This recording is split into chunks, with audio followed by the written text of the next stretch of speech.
masalah keutamaan ilmu, supaya teman-teman yang hadir di sini jangan hanya sekedar merasa oh karena ini testimoni mau tes hadir, enak gak sih hadir majelis ilmu, atau hanya seremoni karena diajak oleh teman-teman dan gak enak gitu kan, atau diajak oleh seniornya atau apapun indikasinya.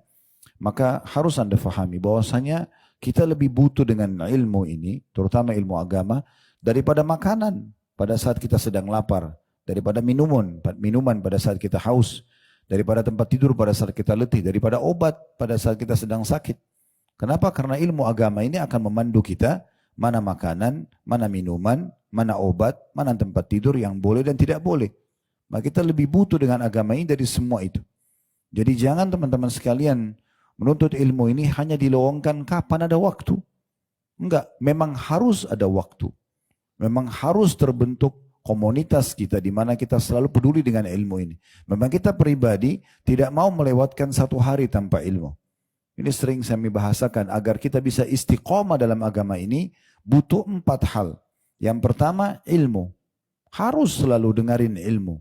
Harus selalu dilowongkan waktu setiap hari tanpa ilmu. Buat sebuah simbol dalam hidup kita, tidak ada hari tanpa ilmu.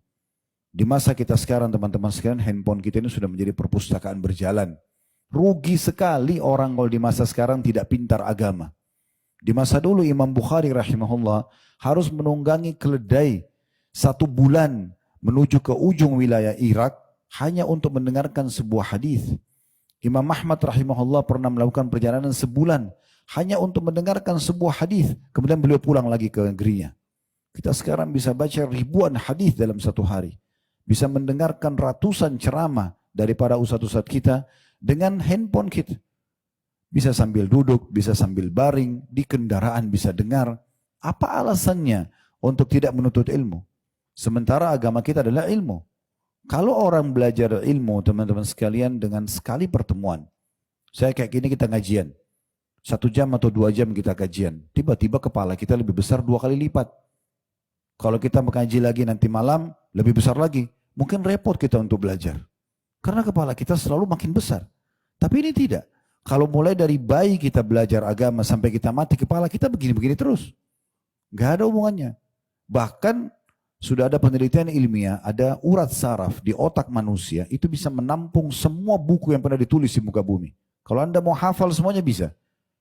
Ya, berarti kalau hafal Al-Quran 30 juz, hafal hadis, mendengarkan sejarah, itu adalah hal yang masih banyak kapasitas di otak kita, memorinya nggak dipakai.